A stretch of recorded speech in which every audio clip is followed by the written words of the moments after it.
বিয়ের পাকা কথাবার্তা বলতে সবাই চলে এসেছি। সবাই বসে বিয়ে পাকা কথা তো বলে একটু হলুদ মেখে নিলাম। আমাদের মধ্যে নিয়ম আছে, পাকা কথা হলে হলুদ মাখতে হয়। তো সবাই মিলে একটু হলুদ মাখামাখি করে নিলাম। তো খুব কম সময় হাতে ছিল বলে আমরা কেনাকাটা শুরু করে দিয়েছি। বিয়ের কার্ড তো ছাপানো তো করে নিয়েছি, সেটা আপনাদের সবার সাথে শেয়ার করলাম। বরের টোপরটাও কিনে এনেছি, সেটা আপনাদের সাথে শেয়ার করলাম। কেমন হয়েছে বলবেন। এই যে মেয়ের বেনারসিটা, তার সাথে এই যে ওড়নাটা ম্যাচিং করে কিনেছি। খুব ভালো লেগেছে বেনারসিটা সবার। আপনাদের কেমন লাগতে হয়েছে কমেন্ট করে জানাবেন। এটা গায়ে হলুদের জন্য এই শাড়িটা কিনে আনেছে। গায়ে হলুদ মানে হলুদ শাড়ি, স্বর্ণচুড়ি কিনে আনা হয়েছে গায়ে হলুদের জন্য। এবারটা পরেনি, অন্য কোনো শাড়ি পরেছে, কেন গায়ে হলুদের শাড়িটা পরতে নেই। ওই জন্য ছেলেটা খুব সুন্দর পরে আবার পরে বলে তাই পরেনি, অন্য কোনো শাড়ি পরেছে।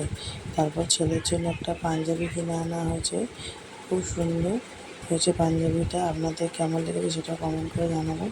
তার সঙ্গে ম্যাচিং করে ধুতি কিনে আনা হয়েছে, প্লাস তার সঙ্গে ওই গাঁট ছড়াটা কিনে আনা যায়। তারপর কেনাকাটা করতে করতে বিয়ের সময় এগিয়ে এসছে। আর হাতে মেহেন্দি পরে নিয়েছে, তারপরে আগের দিন শাঁখা পরে নিয়েছে বিয়ের পরে। তো আপনাদের ভিডিওটা কেমন লাগলো কমেন্ট করে জানাবেন। ভালো লাগলে একটু সাবস্ক্রাইব করে